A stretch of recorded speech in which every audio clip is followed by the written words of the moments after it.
Now we are discussing about another gland. The name of that gland is thymus. What is the peculiarity of this particular gland? Thymus gland. എന്താണ് ഈ thymus ഗ്ലാൻഡിൻ്റെ പ്രത്യേകത? The gland only up to youth. ഈ gland ഏത് കാലം വരെ ഉണ്ടാവുള്ളൂ? നമ്മുടെ യൗവനകാലം വരെ മാത്രമുള്ള ഗ്രന്ഥി. അത് കഴിഞ്ഞ് ബോഡിയിൽ നിന്ന് പൂർണ്ണമായിട്ട് നശിച്ചു പോകുന്നു എന്നല്ല പറഞ്ഞേക്കുന്നത് കേട്ടോ. യൗവനകാലം വരെയാണ് അതിൻ്റെ ആക്ടിവിറ്റി കൂടുതലായിട്ട് നടക്കുന്നത്. Where is the position of this gland? Thymus is an endocrine gland situated behind sternum. നമ്മുടെ മാറെല്ലിന്, ചെസ്റ്റ് ബോണിന് പിന്നിലായിട്ട് കാണപ്പെടുന്ന ഒരു ഗ്ലാൻഡാണ് thymus gland. This gland is very active during infancy but constricts as we reach puberty. ഈ ഗ്രന്ഥിയുടെ ഒരു പ്രത്യേകത എന്താണ്? ശൈശവഘട്ടത്തിൽ, ഇൻഫൻസി സ്റ്റേജിൽ വളരെ ആക്റ്റീവായിട്ട് പ്രവർത്തിക്കുന്ന ഒരു ഗ്ലാൻഡാണ് തൈമസ് ഗ്ലാൻഡ്. എന്നാൽ പ്രായപൂർത്തിയാകുമ്പോഴേക്ക് എന്ത് സംഭവിക്കും? ഇറ്റ് കൺസ്ട്രിക്ട്സ്, അത് ചുരുങ്ങിപ്പോവുകയാണ് ചെയ്യുക. നമുക്ക് പ്രായപൂർത്തിയാകുമ്പോഴേക്കും, പ്യൂബർട്ടി അറ്റൈൻ ചെയ്യുമ്പോഴേക്കും ഈ ഗ്ലാൻഡ് കൺസ്ട്രിക്റ്റ് ചെയ്യപ്പെടുന്നു. What is the name of the hormones produced by thymus gland? It is thymosin. Thymosin is the hormone produced by thymus gland. Thymosin is also known as youth hormone. Thymosin ഏത് hormone എന്നും കൂടെ അറിയപ്പെടുന്നുണ്ട്? Youth hormone അല്ലെങ്കിൽ യുവത്വ hormone എന്നുകൂടെ thymosin അറിയപ്പെടുന്നുണ്ട്. The major function of this gland is to control the activities and maturation of T lymphocytes which help to impart immunity. നിങ്ങൾ ലിംഫോസൈറ്റ്സിനെയൊക്കെ മുൻപ് പഠിച്ചിട്ടുള്ളതാണ്. അപ്പോൾ അതിൻ്റെ ഒരു പ്രധാന ഫങ്ഷൻ എന്ന് പറയുന്നത് എന്താണ്? Control the activities and maturation of T lymphocytes. T ലിംഫോസൈറ്റുകളുടെ പ്രവർത്തനങ്ങളെയും അതിൻ്റെ മച്ചുറേഷൻ, പാകപ്പെടലിനെയും ഒക്കെ സഹായിക്കുക. What is the function of T lymphocyte? It helps to impart immunity. രോഗപ്രതിരോധ ശേഷി നൽകുക എന്നുള്ളതാണ് ഈ ടി ലിംഫോസൈറ്റുകളുടെ പ്രധാന ധർമ്മം. അങ്ങനെ രോഗപ്രതിരോധ ശേഷി നൽകുന്ന ടി ലിംഫോസൈറ്റുകളുടെ മച്ചുറേഷന് സഹായിക്കുക എന്നുള്ളതാണ് തൈമസ് ഗ്ലാൻഡിൻ്റെ പ്രധാന ഫങ്ഷൻ. നമ്മൾ പിന്നീട് ഈ ക്ലാസ്സിൽ തന്നെ, 10ാം ക്ലാസ്സിൽ തന്നെ ഈ ടി ലിംഫോസൈറ്റ്സിനെ കുറിച്ചൊക്കെ പഠിക്കുന്നുണ്ട്. ബി ലിംഫോസൈറ്റ്, ടി ലിംഫോസൈറ്റ് എന്നൊക്കെ 10ൽ തന്നെ വീണ്ടും നമ്മൾ പഠിക്കുന്നുണ്ട്. അപ്പോൾ എവിടെയാണ് ഇത് പ്രൊഡ്യൂസ് ചെയ്യുന്നതെന്ന് കൃത്യമായിട്ട് ഓർമ്മയിൽ സൂക്ഷിക്കണം. Okay. Next important gland is adrenal gland. Where is the position of adrenal gland? The adrenal gland is situated above the kidneys. കിഡ്നിയുടെ മുകൾ ഭാഗത്തായിട്ടാണ് അഡ്രിനൽ ഗ്ലാൻഡ് കാണപ്പെടുന്നത്. It has mainly two parts, inner medulla and outer cortex. Adrenal ഗ്ലാൻഡിന് പ്രധാനമായിട്ടും 2 ഭാഗങ്ങളാണുള്ളത്. ഉള്ളിലുള്ള medulla എന്ന് പറയുന്ന ഭാഗവും പുറമേയുള്ള കോർട്ടെക്സ് എന്ന് പറയുന്ന ഭാഗവും. The hormones secreted by the adrenal gland equip the body to act during emergencies. Emergency സിറ്റുവേഷനിൽ അതിനെ അതിജീവിക്കാനായിട്ട് നമ്മുടെ ശരീരത്തെ, അടിയന്തര ഘട്ടങ്ങളിലെ പ്രവർത്തനങ്ങളെ, നമ്മൾ സിമ്പത്തറ്റിക് പാരാസിമ്പത്തറ്റിക് സിസ്റ്റത്തിൻ്റെ പ്രവർത്തനമൊക്കെ പഠിച്ചതാണ്. അപ്പോൾ നമ്മൾ അവിടെ ഒരു ഹോർമോൺസും കൂടെ ആക്ട് ചെയ്യുന്നുണ്ടെന്ന് പറഞ്ഞായിരുന്നു. ആ ഹോർമോൺസിനെ പ്രൊഡ്യൂസ് ചെയ്യുന്നത് നമ്മുടെ അഡ്രിനൽ മെഡുലയിലാണ്. അപ്പോൾ എമർജൻസി സിറ്റുവേഷനെ കോപ്പപ്പ് ചെയ്യാൻ അല്ലെങ്കിൽ അതിജീവിക്കാനായിട്ട് നമ്മുടെ സിമ്പത്തറ്റിക് പാരാസിമ്പത്തറ്റിക് സിസ്റ്റത്തിനൊപ്പം സഹായിക്കുന്ന 2 ഹോർമോണുകളെ നമ്മുടെ അഡ്രിനൽ മെഡുല പ്രൊഡ്യൂസ് ചെയ്യുന്നുണ്ട്. Which are they? Epinephrine and norepinephrine. എപ്പിനെഫ്രിനും norepinephrine. Epinephrine is also known as adrenaline and norepinephrine is also known as noradrenaline. അപ്പോൾ എപ്പിനെഫ്രിനും നോർ എപ്പിനെഫ്രിനുമാണ് ആ രണ്ട് ഹോർമോണുകൾ. What are the functions of these hormones? First one is epinephrine. Act along with the sympathetic nerve system during emergency. അടിയന്തര ഘട്ടങ്ങളിൽ sympathetic nerve സിസ്റ്റത്തിനൊപ്പം പ്രവർത്തിക്കുക. Thus we can resist or withdraw ourselves from such situation. അപ്പോൾ അതിൻ്റെ ഫലമായിട്ട് എന്ത് സംഭവിക്കുന്നു? നമുക്ക് ആ സിറ്റുവേഷനെ അതിജീവിക്കാൻ അല്ലെങ്കിൽ അവിടെ നിന്ന് രക്ഷപ്പെടാനായിട്ട് നമുക്ക് സാധിക്കുന്നു. Second hormone is norepinephrine. It is the function of norepinephrine or noradrenaline. It acts along with epinephrine. എപ്പിനെഫ്രിനൊപ്പം പ്രവർത്തിക്കുക എന്നുള്ളതാണ് നോർ എപ്പിനെഫ്രിൻ്റെ function. Another part of adrenal gland is adrenal cortex. The outer part is called cortex. There are mainly 3 hormones produced by adrenal cortex. Which are they? Cortisol, aldosterone and sex hormones are the hormones produced by adrenal cortex. What are the functions of cortisol? The synthesis of glucose from protein and fat. കൊഴുപ്പിൽ നിന്നും മാംസ്യത്തിൽ നിന്നും ഗ്ലൂക്കോസിനെ produce ചെയ്യുക, synthesise ചെയ്യുക, നിർമ്മിക്കുക. അതാണ് ഒരു function. Slows down the action of defence cells. പ്രതിരോധ കോശങ്ങളുടെ പ്രവർത്തനത്തെ കുറയ്ക്കുക. നമ്മൾ ടി ലിംഫോസൈറ്റ് പ്രതിരോധത്തിനൊക്കെ സഹായിക്കുന്നു എന്ന് പറഞ്ഞാൽ അങ്ങനെയുള്ളതിൻ്റെയൊക്കെ ആക്ഷനെ എന്ത് ചെയ്യുക? സ്ലോ ഡൗൺ ചെയ്യുക. The third one is controls inflammation and allergy. Allergy അല്ലെങ്കിൽ ശരീരത്തിൽ വീക്കം, ഇൻഫ്ലമേഷൻ എന്ന് പറഞ്ഞാൽ വീക്കമാണേ, ശരീരത്തിലുണ്ടാകുന്ന വീക്കം, അലർജി തുടങ്ങിയ പ്രവർത്തനങ്ങളെയൊക്കെ ഇല്ലാതാക്കുക. ഇങ്ങനെ 3 ഫങ്ഷൻസായിട്ട് ആണ് മെയിനായിട്ടും കോർട്ടിസോളിന് ഉള്ളത്. അതായത് പ്രോട്ടീനിൽ നിന്നും ഫാറ്റിൽ നിന്നും ഗ്ലൂക്കോസിനെ സിന്തസൈസ് ചെയ്യുക, ഡിഫൻസ് സെല്ലിൻ്റെ പ്രവർത്തനത്തെ സ്ലോസ് ഡൗൺ ചെയ്യുക, ഇൻഫ്ലമേഷൻ, അലർജി അങ്ങനെയുള്ള പ്രവർത്തനങ്ങളെയൊക്കെ കൺട്രോൾ ചെയ്യുക.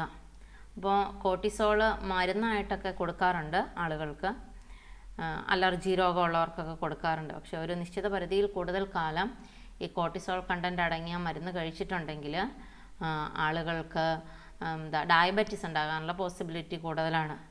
കാരണം പ്രോട്ടീനിൽ നിന്നും ഫാറ്റിൽ നിന്നൊക്കെ അത് ഗ്ലൂക്കോസിനെ സിന്തസൈസ് ചെയ്യുന്നുണ്ട്.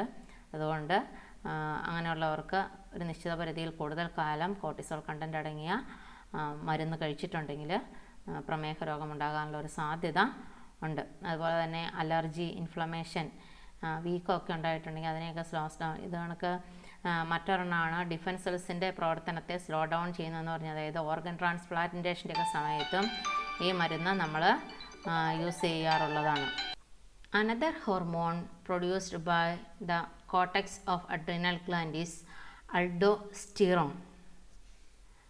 അൾഡോസ്റ്റിറോൺ എന്ന് പറയുന്ന ഹോർമോണാണ് അഡ്രിനൽ കോർട്ടെക്സ് പ്രൊഡ്യൂസ് ചെയ്യുന്ന മറ്റൊരു hormone. What is the function of this hormone? Maintains the salt water level by acting in kidney.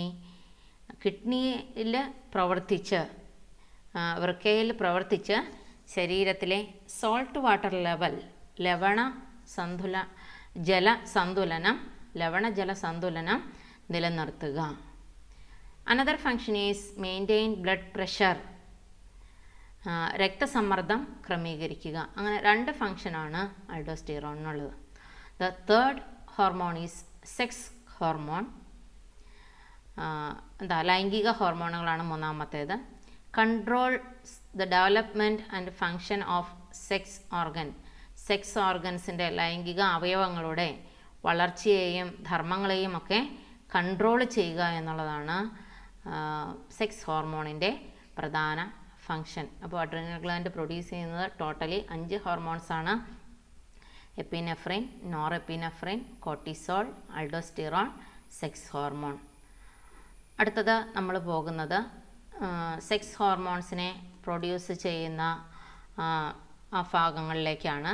അതുമായിട്ട് ബന്ധപ്പെട്ട ഒരു ചിത്രം നമുക്കൊന്ന് ശ്രദ്ധിക്കാം. Testis and ovary are the main parts that produce sex hormones. They are also adrenal glands. Testis and ovary produce sex hormones. Which is the hormone produced by testis?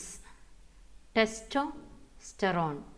Testosterone is the hormone produced by testis. What is its function? Controls secondary sexual characters, especially in males. Controls secondary sexual characters in male. What are the secondary sexual characters? Change in voice, growth of hair, development of reproductive organ. Another main function is the production of sperm is also done by testis. അപ്പോൾ testosterone ആണ് ടെസ്റ്റിസ് produce ചെയ്യുന്ന പ്രധാന hormone. Secondary sexual characters ആയിട്ടുള്ള ശബ്ദത്തിലുണ്ടാകുന്ന മാറ്റം, ശരീരത്തിൻ്റെ വിവിധ ഭാഗങ്ങളിലുള്ള രോമ വളർച്ച, റിപ്രൊഡക്റ്റീവ് ഓർഗൻസിൻ്റെ ഒക്കെ ഡെവലപ്മെൻറ്റ്, സ്പേമിൻ്റെ പ്രൊഡക്ഷൻ, ഇവയൊക്കെ കൺട്രോൾ ചെയ്യുക എന്നുള്ളതാണ് ടെസ്റ്റിസ് പ്രൊഡ്യൂസ് ചെയ്യുന്ന ടെസ്റ്റോസ്റ്റിറോണിൻ്റെ ധർമ്മം. Next one is ovary. It is seen in female. The two hormones produced by the ovary are estrogen and progesterone. Ovary produce ചെയ്യുന്ന രണ്ട് പ്രധാന ഹോർമോൺ ഈസ്ട്രജനും പ്രൊജസ്ട്രോണുമാണ്. Controls secondary sexual characters. ഫീമെയിലിൽ സെക്കൻഡറി സെക്ച്വൽ ക്യാരക്ടേഴ്സിനെ കൺട്രോൾ ചെയ്യുക എന്നുള്ളതാണ് അതിൻ്റെ പ്രധാന functions. First one is estrogen. Controls secondary sexual characters, ovulation, menstrual cycle etcetera. ഫീമെയിലിൽ സെക്കൻഡറി സെക്ച്വൽ ക്യാരക്ടേഴ്സ് ഇവിടെ നമ്മൾ പറഞ്ഞു, അതിൻ്റെ എല്ലാം ആ ക്യാരക്ടേഴ്സ് എല്ലാം ഡെവലപ്പ് ചെയ്യാനും അതുപോലെ തന്നെ ഓവുലേഷനും മെനസ്ട്രോൾ സൈക്കിൾ സ്റ്റാർട്ട് ചെയ്യാനും ഒക്കെ സഹായിക്കുന്നത് ഈ ഈസ്ട്രജൻ എന്ന് പറയുന്ന ഹോർമോണാണ്. The second hormone is progesterone. Controls ovulation. Ovulation എപ്പം നടക്കണം അതിനെ കൺട്രോൾ ചെയ്യുന്നു. Menstrual cycle and implantation of embryo in uterus. അതായത് ഓവുലേഷൻ എപ്പം നടക്കണം, മെൻസ്ട്രോൾ സൈക്കിൾ എപ്പോൾ ഉണ്ടാകണം, അതിനെയൊക്കെ കൺട്രോൾ ചെയ്യുക. അതുപോലെ തന്നെ എംബ്രിയോയെ യൂട്രസിൻ്റെ ഉള്ളിൽ പറ്റിപ്പിടിച്ചിരിക്കാനായിട്ട് സഹായിക്കുക. കാരണം ഇവിടെ നമ്മുടെ ഓവിഡക്റ്റിൽ വെച്ചാണ് സൈഗോട്ട് ഫോം ചെയ്യപ്പെടുന്നത്. അതവിടെ നിന്ന് വന്ന് ആ എംബ്രിയോ ഇവിടെ വന്ന് നമ്മുടെ യൂട്രൈൻ വോളിൽ അറ്റാച്ച് ചെയ്താണ് വളരുക. അതിന് സഹായിക്കുന്നത് ഈ പ്രൊജസ്ട്രോൺ എന്ന് പറയുന്ന ഹോർമോണാണ്. Another important gland is pineal gland. Where is the location? It is situated in the midbrain. അല്ലേ, നമ്മുടെ മിഡ് ബ്രെയിനിലാണ് pineal gland കാണപ്പെടുന്നത്. The hormone produced by pineal gland is melatonin. Which is the hormone? Melatonin is the hormone produced by pineal gland. This gland is also called biological clock. ഈ ഗ്ലാൻഡിനെ ജൈവ ഘടികാരം, biological clock എന്നുകൂടെ വിളിക്കുന്നുണ്ട്. അതിൻ്റെ കാരണം എന്താണ്? Sleeping and waking up are examples of rhythmic bodily activities. നമ്മുടെ ശരീരത്തിൽ ക്രമമായിട്ട് നടക്കുന്ന പ്രവർത്തനങ്ങൾക്ക് ഉദാഹരണങ്ങളാണ് ഉറങ്ങുക, ഉറക്കം എഴുന്നേൽക്കുക എന്നുള്ളതൊക്കെ. ഇങ്ങനെയുള്ള പ്രവർത്തനങ്ങളെയൊക്കെ കൺട്രോൾ ചെയ്യുന്നത് നമ്മുടെ പിനിയൽ ഗ്ലാൻഡാണ്. അതുകൊണ്ടാണ് ഇതിനെ ശരിക്കും ബയോളജിക്കൽ ക്ലോക്ക് എന്ന് വിളിക്കുന്നത്. അപ്പോൾ റിതമിക് ആക്ടിവിറ്റീസ്, നമ്മുടെ ബോഡിയിൽ നടക്കുന്ന റിതമിക് ആക്ടിവിറ്റീസിനെ കൺട്രോൾ ചെയ്യുന്നത് പിനിയൽ ഗ്ലാൻഡാണ്. അതുകൊണ്ട് അതിനെ ബയോളജിക്കൽ ക്ലോക്ക് എന്ന് വിളിക്കുന്നു. The hormone produced by pineal gland is melatonin and it helps to maintain the rhythm of our daily activities. അപ്പോൾ ഈ പിനിയൽ ഗ്ലാൻഡ് പ്രൊഡ്യൂസ് ചെയ്യുന്ന മെലറ്റോണിനാണ് ഈ ഡെയിലി ആക്ടിവിറ്റീസൊക്കെ റിഥമിക്കായിട്ട് പോകാനായിട്ട് സഹായിക്കുന്നത്. The production of melatonin is high at night and low during day. ഈ മെലറ്റോണിൻ്റെ production കൂടുതലായിട്ട് നടക്കുന്നത് നൈറ്റിലും കുറവ് ഡേ ടൈമിലുമാണ്. നമുക്കറിയാം നൈറ്റിലാണ് നമുക്ക് കൂടുതലായിട്ട് ഉറക്കം വരിക. അപ്പോൾ മെലറ്റോണിൻ്റെ പ്രൊഡക്ഷൻ കൂടുതലായിട്ട് നൈറ്റിൽ നടക്കുന്നതുകൊണ്ടാണ് രാത്രി നമുക്ക് കൂടുതലായിട്ട് ഉറക്കം വരിക. How does the presence of melatonin influence sleep and waking up? ഇപ്പോൾ മനസ്സിലായല്ലോ എങ്ങനെയാണ് മെലറ്റോണിൻ ഉറക്കത്തെയും ഉണരലിനെയും ഒക്കെ സഹായിക്കുന്നതെന്ന് ഇവിടെ നമ്മൾ പറഞ്ഞു. മെലറ്റോണിൻ്റെ പ്രൊഡക്ഷൻ കൂടുതൽ നൈറ്റിലാണ്, കുറവ് പകൽ സമയത്താണ്. ഇനി മറ്റൊരു ഫംഗ്ഷനും കൂടിയുണ്ട് melatonin. This hormone also controls the reproductive activities of organism that have definite reproductive periods. അതായത് ബേർഡ്സിലൊക്കെ, മൈഗ്രേറ്ററി ബേർഡ്സ് ഒക്കെ ഉണ്ട്, അവരിലൊക്കെ റിപ്രൊഡക്റ്റീവ് ആക്ടിവിറ്റീസിനെ കൺട്രോൾ ചെയ്യുക, പ്രത്യുൽപാദന പ്രവർത്തനങ്ങളെ കൺട്രോൾ ചെയ്യുന്നത് മെലറ്റോണിനാണ്. അപ്പോൾ ഏകദേശം ഇപ്പോൾ നമ്മൾ പറഞ്ഞു നിർത്തിയത് ഒരു മൂന്ന് നാല് ഗ്ലാൻഡുകളുടെ കാര്യമാണ്. ആദ്യം നമ്മൾ തൈറോയ്ഡ് ഗ്ലാൻഡിൻ്റെ പറഞ്ഞു, പാരാതൈറോയ്ഡ് ഗ്ലാൻഡിൻ്റെ കാര്യം പറഞ്ഞു, അഡ്രിനൽ ഗ്ലാൻഡിൻ്റെ കാര്യം പറഞ്ഞു, തൈമസ് ഗ്ലാൻഡിൻ്റെ കാര്യം പറഞ്ഞു, പീനിയൽ ഗ്ലാൻഡിൻ്റെ കാര്യം പറഞ്ഞു. ഇത്രയും കാര്യങ്ങൾ കൃത്യമായി വീഡിയോ കണ്ട് മനസ്സിലാക്കി പഠിക്കുക. Thank you.